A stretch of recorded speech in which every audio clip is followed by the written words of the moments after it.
Hi, everyone. It's Sergeant Ranjan with Uniform Recruitment Unit, and welcome you to another session of our AMAs. As we wait for people to hop on, I have an amazing guest joining me today, Sergeant Jillian Johnson. Jill, welcome, and thanks for taking the time to join me today. Jill is our coordinator for West Region. But you know what? I'm not going to take the thunder away. I'll let Jill introduce who she is and what she oversees. Thanks so much for having me. This is really great. I'm excited to join in today. So I'm Jill Johnson.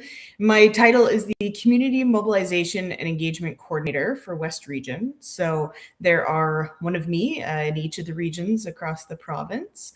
And we are part of the Crime Prevention and Community Support Bureau out of our general headquarters. So we do have lots of connections for each of the regions up to our general headquarters up in Orillia. So perfect. I know we'll be diving a bit more into your role, Jill, and some of the other community engagement officers that you support and oversee in your region. So we'll start going into that a little bit. But before we go into that, certainly, we're in the month of June, just like that. And certainly, as you can see, me and Jillian, we're sporting a different look on our vest, promoting Pride Month, as it is June. So you will probably see our officers throughout the communities and across the province with their police in the front or the back in a different format than what you would normally see in support of Pride Month. So certainly that's an amazing thing that we do to show support for members across the province.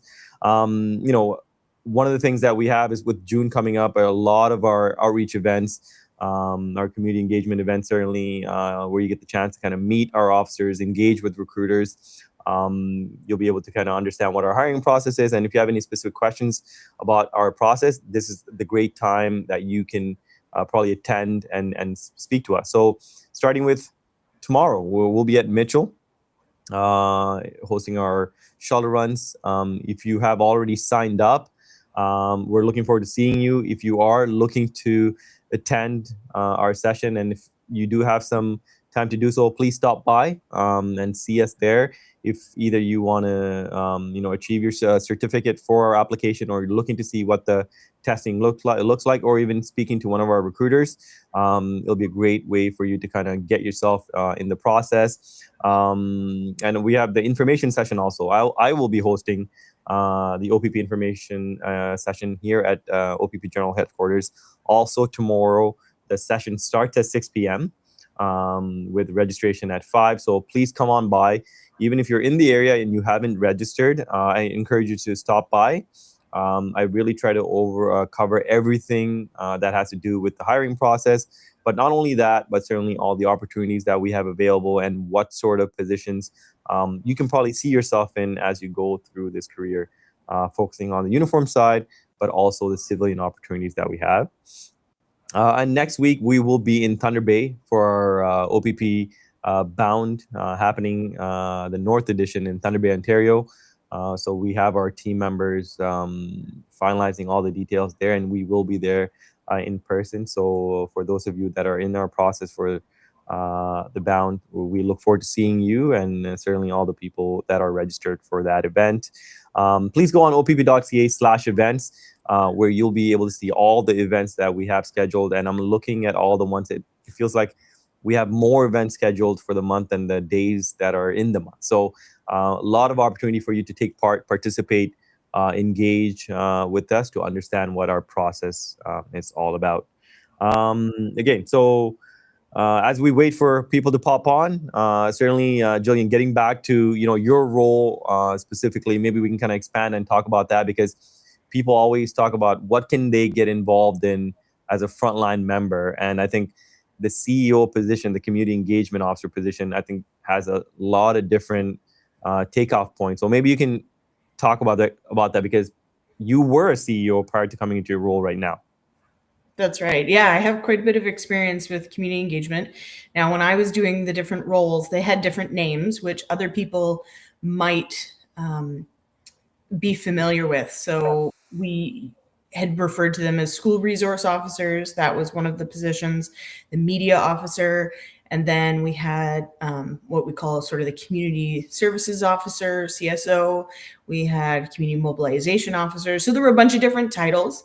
And what we did in the OPP was sort of amalgamated them into one position, one role. And we have a couple at each detachment in different areas. Some have one, some have more, depending on the size. And each of those roles encapsulates all of those roles. So all the engagement pieces. So you've got your schools, your media, your community engagement, all of that sort of in one portfolio now. So it's more of a team atmosphere, which I think was a really, really smart move and really highlights the engagement piece, not just, focused on schools necessarily, but community engagement everywhere. So youth engagement out in the community, all around. So yeah, I got to do all of those positions. Actually, I was a school resource officer, 2019, and then obviously, things got shut down because of COVID. So kind of transitioned at that point into doing some media. I was helping with that, which wasn't ever something I thought I would be interested in doing, but ended up really, really enjoying it. And really appreciating the partnership that we have with our media folks, and really being able to share the messaging that is important to get out there, whether it's, an urgent case that's going on that we need help with, or dispelling some misinformation, whatever it might be. Really, I learned so much and appreciate, that aspect a lot. So I enjoyed that. And then I had the opportunity to kind of transition into the community mobilization role, which is sort of where you're identifying some of the issues in the community that create multiple calls for service, repeat calls for service, and what can we do to mobilize our community to bring people together to help kind of eliminate or reduce some of those calls for service, if there's things that we can put in place and get partners involved and try to not solve the problem exactly, but if you know what I mean, try to reduce some of those calls. Yeah, and talking about the media role, so I used to be a media officer in HSD, which is very different from obviously some of the other regions we have. So I recall being called out to when we have major incidents on the highways. If there's any sort of closures on the highways, certainly we had to go and speak to it, or extensive investigation. So how is that different on maybe like the West region side, Jillian? Like when you would have to go for the media calls, is it pretty similar, or you would do something different, in terms of what's asked of you? Yeah, I mean, sometimes we do have to go to the scenes, depending on what it is, but a lot of the times it's making sure that we're keeping the public up to date on things like road closures. That's really important for people to know, especially the major highways. But using the media for different things, like, hey, yeah, when it's a call for service, letting people know, to avoid the area, or if we're looking for someone who fits a description, that might be something that we're looking for assistance with, or maybe there have been other similar instances happening in that area. So say, there was a break and enter in one spot. Well, maybe 3 or 4 of the neighbors also had their houses broken into, but they hadn't reported it, because sometimes that happens where people don't want to bother us. So getting the information out there, and they say, oh, maybe I should report it. It is really helpful for us, obviously, to know everything that's going on in the communities and be able to, target enforcement or link things together, things like that, to have a full picture. So yeah, it's used in all sorts of different ways. Okay, awesome. And I know we've communicated regularly in like other avenues. We always touch base on things, but I actually don't even know how you started with the OPP, or how it all started for you. So maybe you can kind of tell me that story, because I find it very interesting hearing people's perspective, or what their path was to enter policing, or what motivated them to enter policing. So yeah, kind of tell me about that. I'm really, really curious. Well, thanks for asking. I have a bit of a unique story, because honestly, I hadn't really considered policing as a career before. But what did interest me was forensic science. So that's my background. I went to school. I have a degree in forensic science, and my plan was to get into the forensic identification team.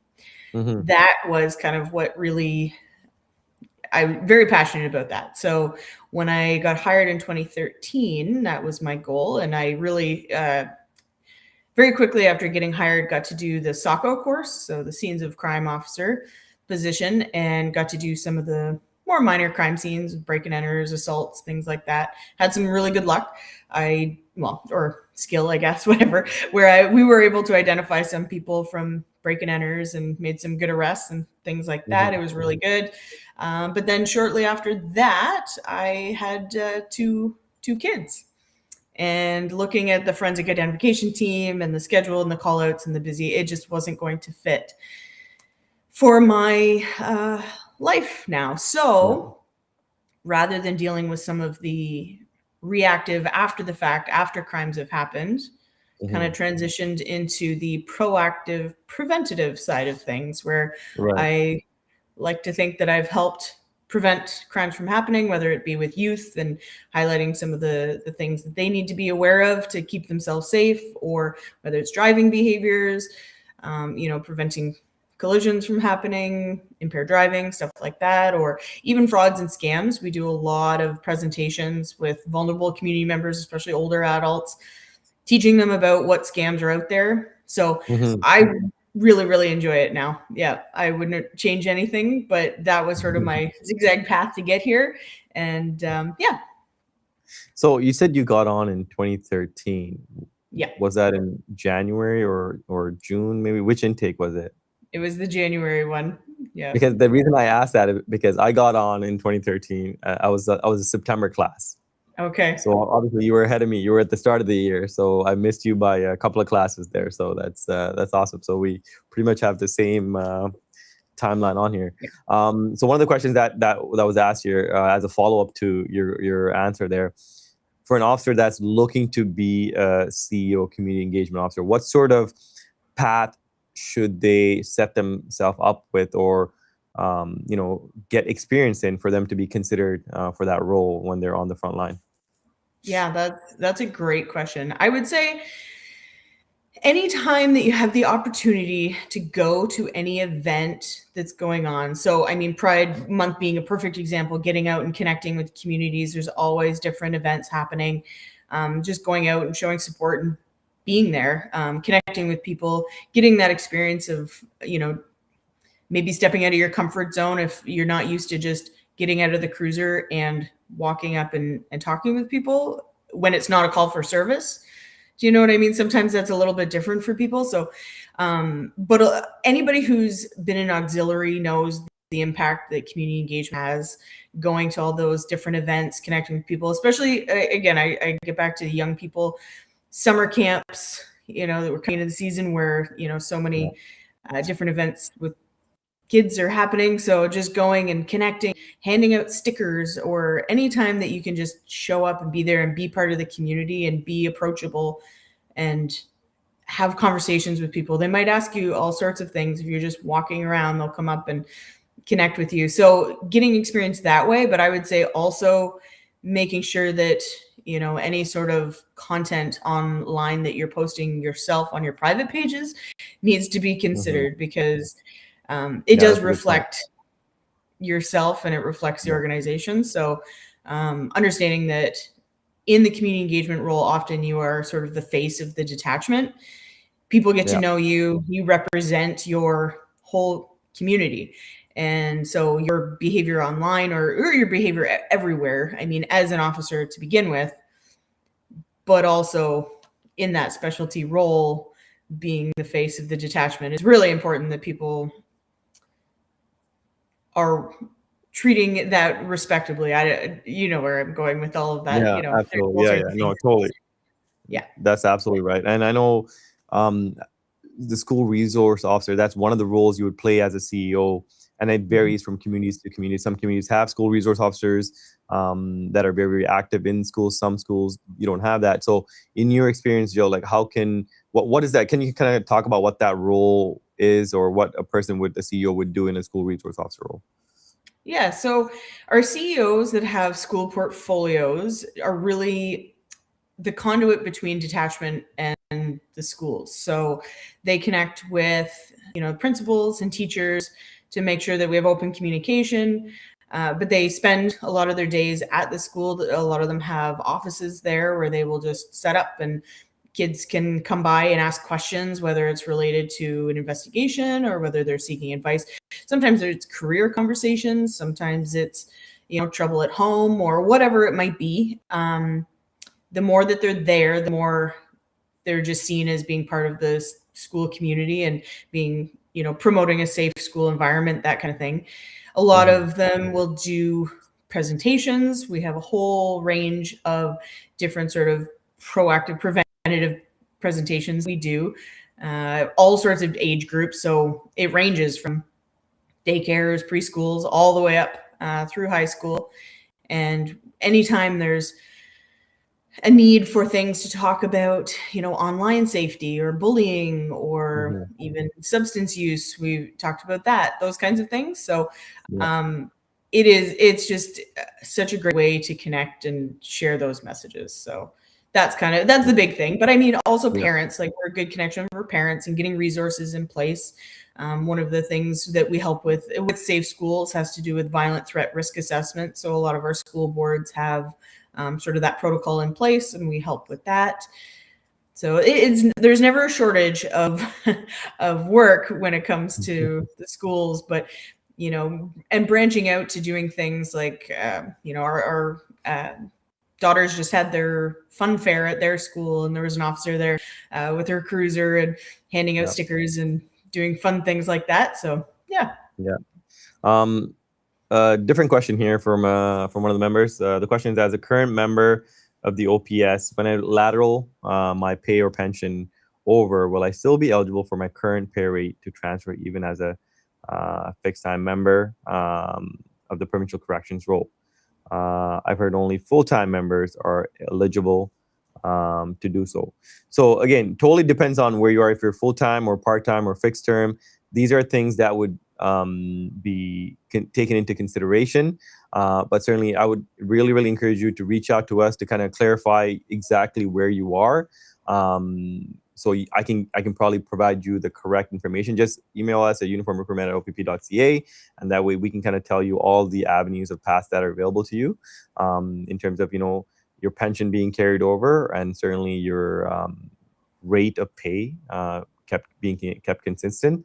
If you are an OPS employee, certainly that is something that we do when you transfer within the OPS system based on where you stand. So please email us. That way we can give you the correct information about exactly how that appears to you. Okay, but thanks for the question though. Question, Jill, a question for you. What is a day in the life of a CEO like at a detachment? What could that look like? Honestly, it's one of those things where every day is different. I mean, most of our jobs are like that, where it's different every day. But there's some administrative stuff, right, where we're trying to plan events. We're responding to requests to be at different places and scheduling things and making sure we do have a lot of sort of tracking when it comes to community engagement events. We make sure that they're on our sort of team calendar, making sure that we have the resources to attend. So at larger fairs or different events, we need to arrange to have auxiliary members there with us. What resources do we need? So we have to make sure that we have, the stickers to hand out and the coloring books to hand out, those kinds of things. So there is some administrative stuff. And then making sure that we're getting out there and going to community meetings. So we do connect with a lot of the community partners because we are, just connected to all sorts of different areas within the community. So I would go to different community meetings with all sorts of things. The Alzheimer's Society would be there, and the Salvation Army, and the food bank or the municipality. So then they would let us know about what sort of programs are coming up and what's available to people, or even we are part of different things as it relates to youth. So if there's different inclusive, diversity, equity, inclusion groups within the community, we'll go to those meetings.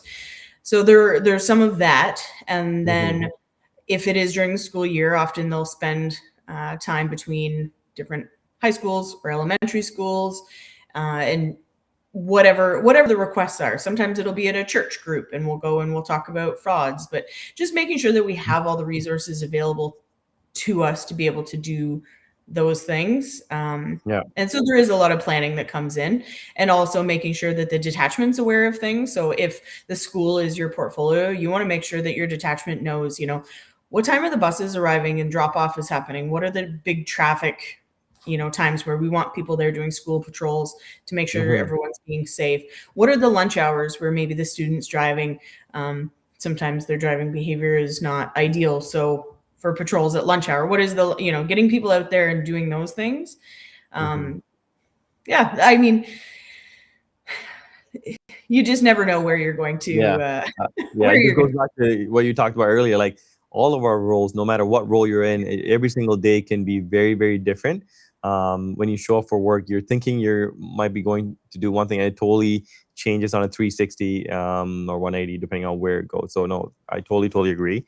One of the other questions we just had on the chat was about the OACP requirement. Do we need an OACP certificate to apply to the OPP? So, that's a perfect segue to kind of recap exactly what we look for when it comes to prerequisites or the minimum qualifications that you need to meet, as outlined by the constable selection system. So this is just for the OPP. I know municipal services have different requirements for their constable process, but again, this is just for us if you're looking to apply for the constable position for us. Minimum, you have to be 18 years of age. There's no age cutoff, so there's no age that you have to be to apply in terms of max, but you have to be minimum 18 years of age to apply. You have to be Canadian citizen or permanent resident, and you have to have your Ontario Secondary School diploma or the OSSD or its equivalent. What do I mean by that is essentially if you have the grade 12 from any province, that makes you eligible. But if you don't have a grade 12 diploma, but you completed a college program or college diploma program or a university degree program, that essentially will be considered as your grade 12 diploma. And for our candidates that were educated outside of Canada, essentially what we would recommend is you go on our website, opp.ca/careers, and then you go through the Government of Canada Education Assessment Resource to get your education assessed for Ontario standards to ensure that you meet the minimum requirement. Okay. When it comes to driving, you need to have your G license with no more than 6 demerit points, right? Certainly anything below 6, eligible to apply. Anything above 6, again, that makes you ineligible to apply. No criminal record, unless you've received a pardon for it, right? And certainly we're looking for someone that is a good moral character and of habits in terms of the person that we're looking to hire. Fluency in English, so reading, writing, and speaking. You have to be able to speak exceptionally well in essentially the language of English. If you speak other languages, great, but you should be fluent in English, right? Certified and standard first aid and level C CPR. That is something that's required for you to go through the process. But certainly, if you don't have it at the application stage, you can also apply without it. And once you make it to the end stages, and if you're eligible for a job offer, certainly you can also get it at that point. That's another option that you can utilize.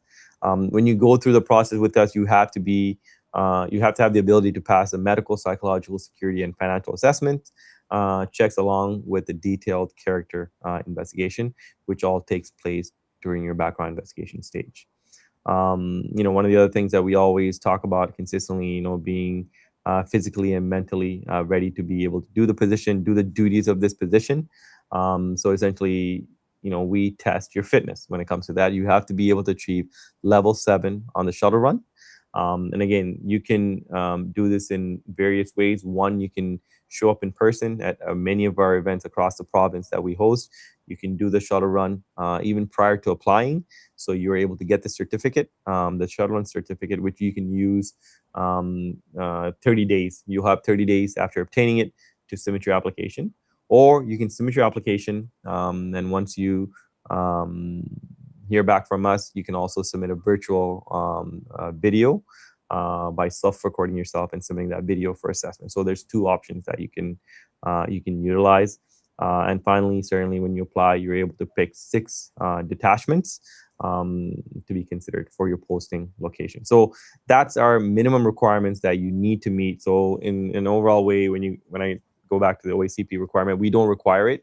we don't require the OACP certificate. You can just directly go to opp.ca/careers and start working on your application by creating a profile for yourself. And then certainly, we ask for a lot of information, so take your time to go through the questions that we're asking you. There's no need to rush through it, and you can always work on it in piece by piece, save it, and come back to it later until you 100% complete the application before you submit it. Okay. I know it's probably very different from me and Jill in terms of when we applied. I was submitting a paper application, so you know what I mean, Jill. I had a stack of paper that I would go through one by one, make sure I didn't miss anything.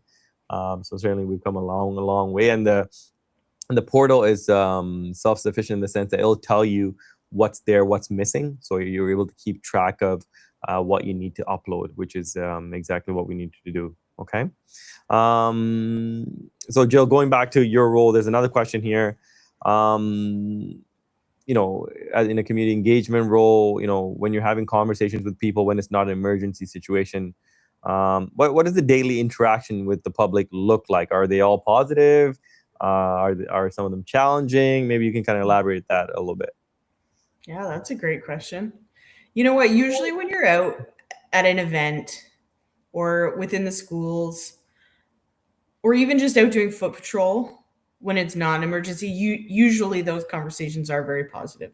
People are so appreciative when you come to the different events that are going on, and it gives them sort of and one of the other things that we've done in different areas is coffee with a cop, for example. Mm-hmm. So we would just go to a local coffee shop. People would grab a coffee and come sit and chat with us, and those conversations would be about anything. So like I had mentioned, some people might be having problems, at home and need some advice, or having trouble with a neighbor, or they might just want to kind of get to know us. And that's one thing that I did hear a lot, was that people in our communities sometimes feel like they don't get to know the officers as much as they used to. They would be on a first name basis with them because they were around for 30 years working in that community. And smaller communities, you get to know people because you see them all the time. And so that's part of what we try to do when we get out to the different events, is get to know people, and they get to know us.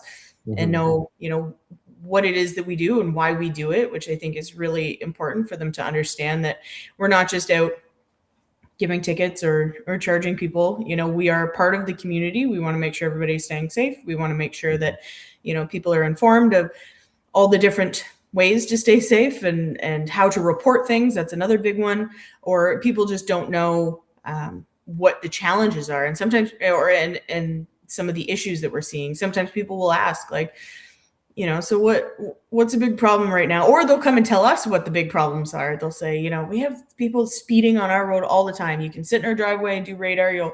You'll catch people all day long. So it really is a way to share information back and forth. And so sometimes it'll be, them asking us questions, or sometimes it'll be them giving us information that we didn't know, that something was going on, or that, the kids like to go back in this bush area and that's where they're, trespassing and hanging out. Maybe we should check it out, or whatever, all sorts of different things. But, little kids too, helping for them to understand that we are people in the uniform. Sometimes I remember being at, it was the international plowing match. The first year I started as a police officer, and I remember, it's silly, but being in line for the bathroom, and there was a little girl there with her mother, and she looked at me and looked at her mom and said, "Why is she here?"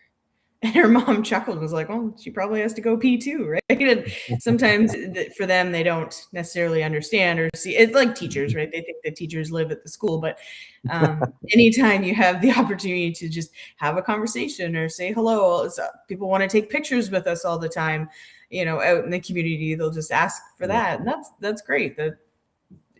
It's all sorts of things. You just never know what you're going to encounter. But yeah, for the most part, it is positive. Hey, Jill, David says they miss you at Perth County. Well, I miss working in Perth County too. So there's a good group there. Really good folks. A few more questions that popped in here. Well, let's go with this one.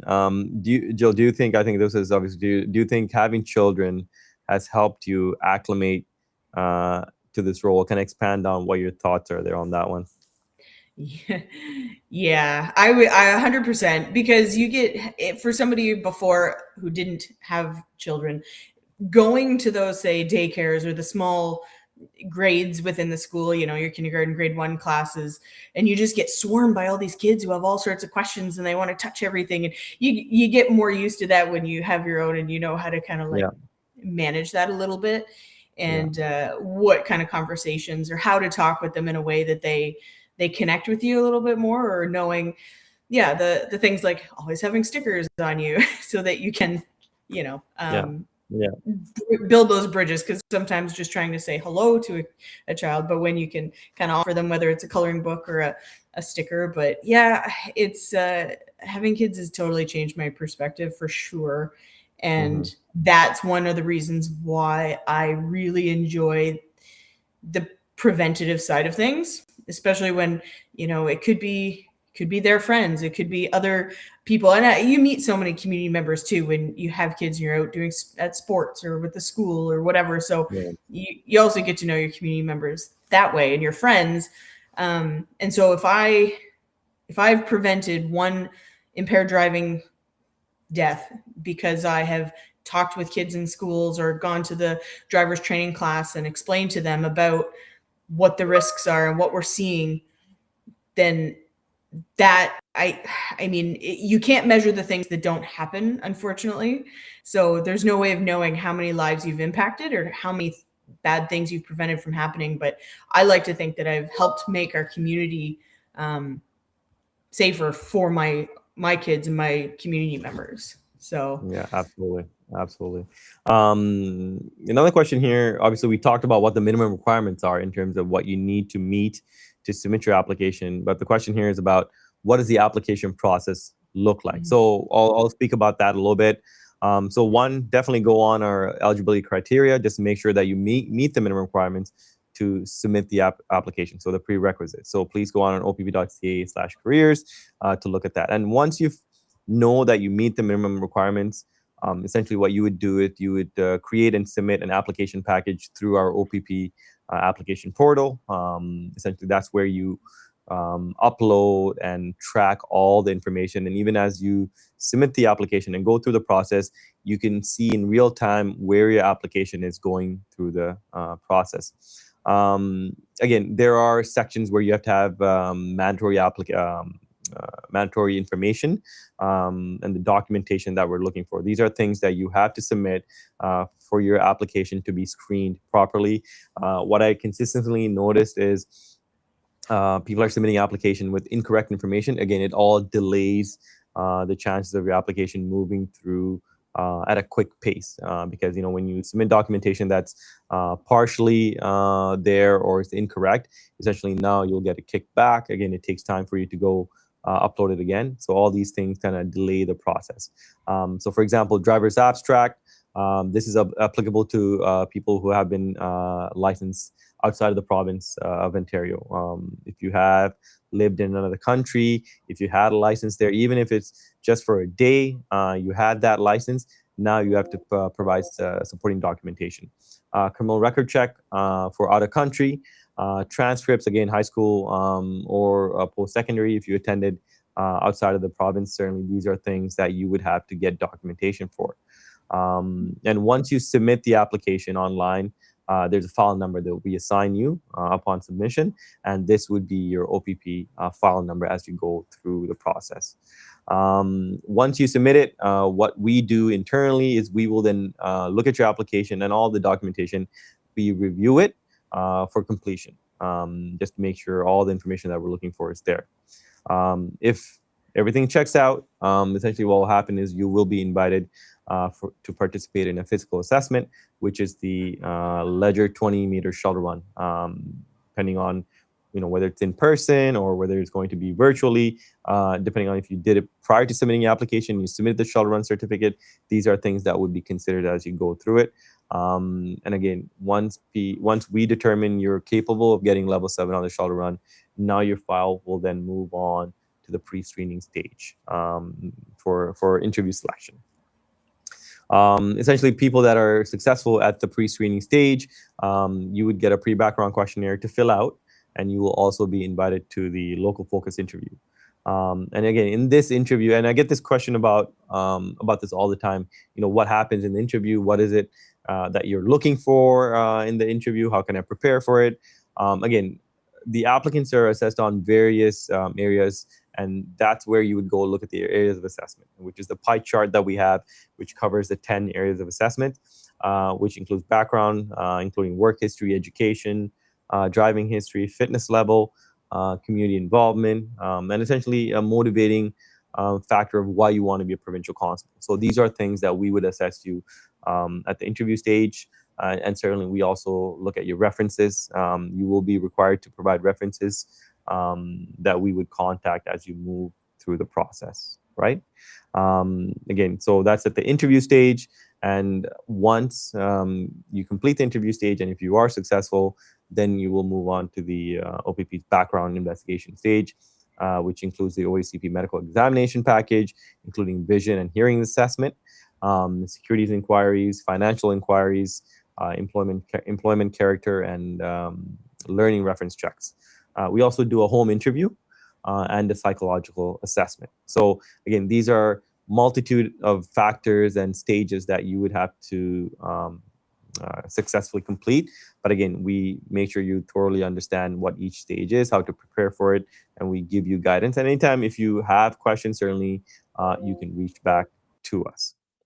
And as you're going through each stage, there's always a continuous file assessment. So you're constantly being evaluated, ensuring that you are a competitive candidate for us. And, if everything goes well, there is a conditional offer of employment that we will give you, and then you will be required to submit a second shuttle run video that shows that you're capable of getting a level 7 on the shuttle run prior to attending the Ontario Police College. That's a lot, Jill? I'm listening, and it's a great reminder for me because as a recruitment ambassador, because most of our community engagement are, that's right. When we go to the events and stuff, people ask us these questions, so we need to know it. It's great. Yeah, no, and again, everything that we that I cover there, you can go take your time to read at opp.ca/careers, or certainly attend one of our information sessions. As I mentioned, I will be hosting one at OPP General Headquarters. It gives you a chance to come see our beautiful headquarters in Aurelia, Ontario, and also kind of sit and listen and kind of really take it all in, because your starting point for your policing career starts here at the OPP General Headquarters. That's the first place you show up. Usually you'll always show up on a Sunday night. You'll walk in. I remember, Jillian, you probably have the same experience. You walk in Sunday night in the evening or so. You go to the general headquarters at the front desk there. You collect your keys for your room. And, I've never been here, especially with that first time when I came, and I was really out of my element. So it was a surreal moment, and I can still picture that time where I was walking through the door there. So each of you will have that sort of a moment. But again, it kind of gives you the chance to kind of see our facility, see our headquarters. You'll be in the auditorium where I usually host the information session. And it's a really enriching experience just to know about our proud history, certainly understanding our process, and having a great conversation where I share a lot of things about what you need to know in considering us as a service that you apply for. So it's a lot of things that I talk about. Getting back to questions here, that are popping in. In your experience, Jillian, like, how long do you think it takes a frontline officer to get into this role to become a community engagement officer or CEO, or in the role that you're in? That's a really good question. Now, I would argue that from day one, all constables are community engagement officers in some capacity or another, because they do have the opportunity to get out and go to different events, and it doesn't all just fall to one person being the CEO at the detachment. But to get into that specific position, I think we do look for some folks with some experience working the road and being familiar with all aspects of, being a frontline constable before getting into sort of one of the specialties. But really, it's anybody who shows that motivation to get out there and go to the events and, be on social media and be in the videos, doing the media side of things and connecting with youth, all those things, people who are comfortable in speaking in front of crowds, organizing things. So it all kind of depends on what your experience before joining the OPP would be and what you showcase once you start. If you start from the get-go, really showing that motivation to be involved in the community and do the proactive things, still volunteering outside of work hours or during, your shifts, or if your platoon is putting together a, dodgeball tournament at the high school with, some of the kids, are you going to those events and giving back? So just Mhm. it all depends on the person, I would say, but definitely we do hope that they have a good, solid policing background before getting Yeah. into this role. Jillian, people always say, I'm a bit biased because, I'm a recruiter for the OPP. So they always say I'm always promoting the OPP. But there's a question here, Jill, where they ask us, and again, I'll let you go first before I share my thoughts. They want to know, how does OPP differ from municipal services, and what is it about the OPP that makes it more of a desirable organization to work for? So why don't you, maybe I'll let you talk about it from based on all the things that you've experienced, or why you even applied to the OPP. Yeah. How maybe I'm not sure if you had considered other services or if you applied to other services. Maybe kind of take us down that path. I briefly considered it and then changed my mind. So, I mean, it depends. It depends. Like, for me, starting out, I didn't have a family and I was willing to Mhm. move anywhere. Yeah. And knowing at the time my goal was to get into the forensic identification unit, Yeah. and that there are different units all over the province. So positions come open in different areas all the time. And that's true with a variety of different specialty units, depending on where you want to go. But to have that flexibility to be able to pretty well move anywhere in the province that Yeah. suits you, as you move along in your career, to have that. But when you're with one police service, you're really confined to that one area. So Yeah. the flexibility, but then also having the resources that we have is just unbelievable. If you've ever been involved in, an incident where they have to bring in all sorts of different teams to help try to, resolve an incident, it's really incredible how we all come together and the resources we have available to us. Yeah. I really, really enjoy the OPP and the way that we operate. I mean, obviously I've never worked for any other police service, but I've been very happy. And there's such a range of things that you can do. And even frontline policing, I don't know what it would be like to be going from call to call to call. But in my experience, having started on the road, there was a call and then you had some downtime in between to kind of catch your breath, get caught up on your reports and your notes. And then the next call would come in and, but then maybe there wasn't a call for a couple of hours. So you had an opportunity to stop in at an event or go do some proactive traffic or, Right. Plan for things. It wasn't so stressful that you're trying to learn the job and that there's all these things that are waiting for you. So I found the pace suited me better. Yeah. It was a great learning environment. So I was really thankful for that. You're taking all my thunder away, Jillian. Sorry. And also our people. Our people are awesome. Yeah, you know what? Yeah, you touched on so many things that I was thinking. Yeah, you're absolutely right. So, like yourself, I grew up in the GTA.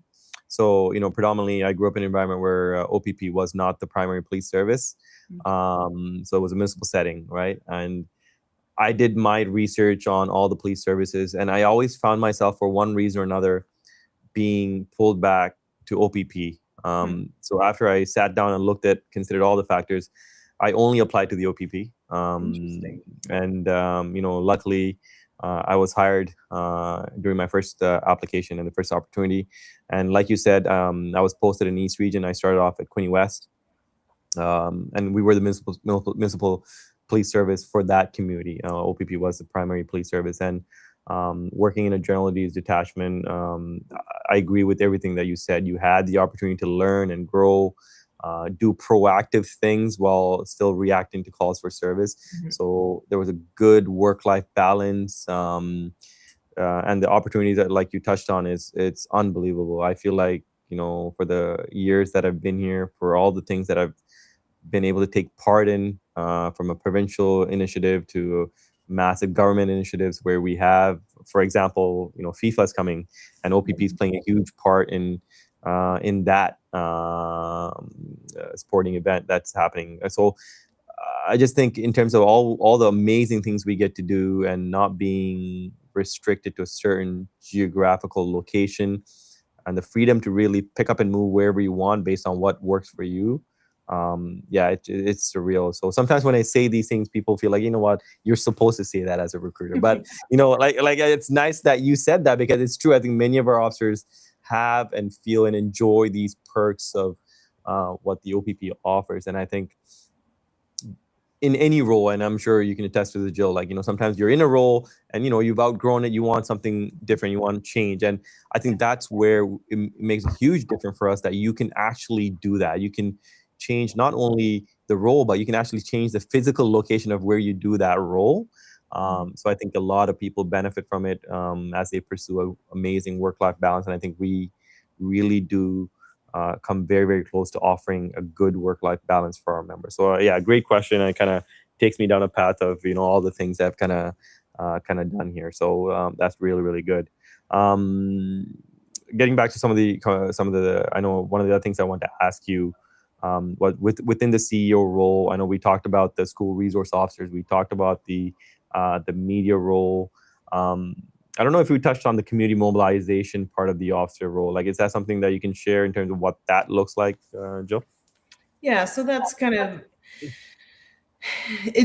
I don't want to say it's a bit more challenging to explain a little bit, but we have the Ontario Mobilization and Engagement Right. Model, where you're looking at your community and where are some challenges or issues that you're facing in the community, and who can we bring to the table to, use an example of, say you have, one alleyway that kids are always hanging out in, there's always graffiti, maybe there's some drug use.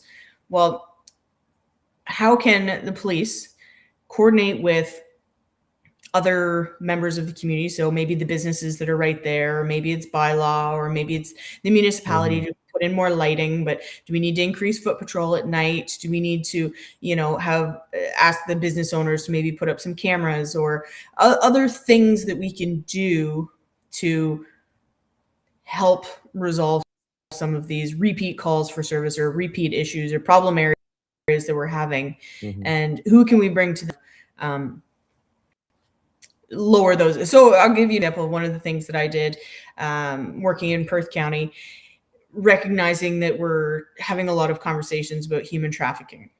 So in order to get ahead of it, we were having some incidents of that in the community while I was working there. It wasn't a huge problem that we knew of yet, but in order to educate people that this was going on and what it looks like and what the red flags are and what we can do about it, I arranged to have a community information night. So I invited victim services to come out. We had our mobile crisis response team. We had invited Crime Stoppers. We invited the Violence Against Women group. We invited, I think it was United Way there, and just a variety of different tables around the room. But we had 2 guest speakers. So the first one was actually someone with lived experience. So she spoke about what happened to her. And then from there, it went to an OPP, major crime detective sergeant, where she spoke about the policing side of things, investigations. Actually, no, that one, sorry, I'm thinking of the hate crime presentation that we did. For the human trafficking one, it was one of our anti-human trafficking detective sergeants that was there. And so she spoke from the experience of investigating, and the red flags to look for, and what to do if you suspect human trafficking, those kinds of things. So that night we had 150 people come and learn. And hearing from the crime unit after that, they said that they were getting a lot more calls from the public of things that they suspected could be human trafficking, because now we have all sorts of community members who are more educated and aware of what the problem is, what to look for, and what to do about it. So that was the mobilizing part. So the getting everybody together to help, with this problem in our community. So what we did was we ran the same program again, a second night in a different community within our county, and word spread that it was worthwhile the first time. So this time we actually had 170 people come. And so now we have all sorts of people all around our community that are more aware, and they know who to reach out to for help. They know, what resources are available. And so that's, in my mind, that's a big part of what the community mobilization piece is working with your community to solve problems instead of police being the resort of all those issues. I think there's many areas where the community and other parties can get involved to provide resolution instead of leaving up to the police in all factors. I guess that's a great way to put it. So no, thanks for that, Jillian. And one of the questions was specifically about our auxiliary program. So I want to touch on that a little bit because, again, we hire for all uniform side of it, certainly constable side, but auxiliary is a huge portion of our role that we all are involved in. And currently there are 2 sessions that are being hosted at, one being in Fergus and another being in Grand Bend, where we're hosting the auxiliary information session. So if you're looking at knowing what that program is, what the minimum requirements are, I would really encourage you to attend if you're in that vicinity, or certainly go on our website, opv.ca/auxiliary, to look into that. And finally, a session I certainly want to promote is our June 18th session, which focuses specifically for our women, female candidates, essentially our shuttle run sessions that are targeted for our female candidate. It gives you an environment where you're able to test yourself from a fitness perspective, speak to our female recruiters. It creates a safe environment for you to come out and really see what our shuttle run session looks like, because many people maybe either haven't tried it out or haven't had the opportunity to do the testing. So this is a great way for you to sign up, but not only from meeting our recruiter, but also other candidates that may be in the same scenario as you in terms of looking to achieve level 7 or working towards that goal of getting level 7 and eventually applying. It creates a sense of community and a sense of partnership where you're able to make those connections. So, if you're thinking about it, please go on our website, sign up for that event, and certainly we will look forward to seeing you there. Jill, as we wrap up, just a few more minutes. I feel like that kind of flew by today. A few more minutes before we wrap up. I think one of the questions that was being asked was, and again, this not only applies to me or Jill, this applies to every single officer that is out there doing the role, which is how do we stay patient when we're dealing with someone on their worst day? Right away I can think about scenarios that have happened to me as I went for calls for service. And sometimes I've gone to calls thinking I'm there to provide assistance, and it totally flips on me and goes in a different route. And I'm sure Jill can probably attest to that too. So maybe Jill, if you want to answer, I'll go with mine there. How you try to stay patient when you're dealing with someone or dealing with somebody that's having a really bad day.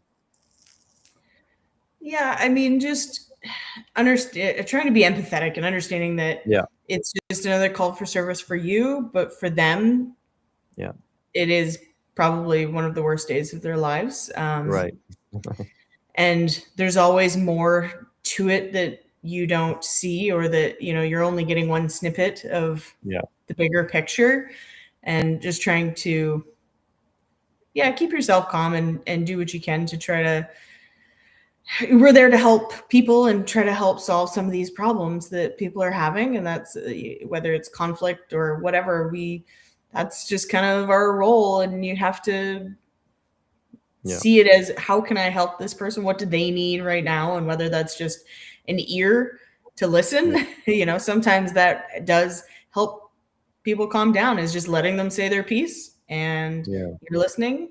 And then from there, you can figure out, okay, what do you need? How can we help you from here to make things a little bit better and move forward? Yeah, and yeah, exactly. And I think what I think about is, at the end of the day, we're human too. We're police officer, but we're human too. We have emotions, feelings, and sometimes it's very hard to separate the two when we're at a call for service. But I know as officers, we really, really try to do that. At the end of the day, I try not to take it personal. I understand someone might be going through a crisis or something very, very deeper than what they're showing on the outside. So like what you said, Jill, I think going at it with an empathetic lens and approaching it from there, trying to understand what's going on. I always try to give the person the benefit of the doubt, just to see how I can get them to where they need to go in terms of whether it's mentally, emotionally, and sometimes it's not easy. I can tell you, me and Jill can probably share stories. It's not easy, but I think that's where the whole training aspect comes into play. All the scenarios that we go through at the Provincial Academy and Ontario Police College, they really try to emphasize, how you want to approach a situation, how you should rely on support networks, which what Jillian talked about. Sometimes we can't resolve the issues.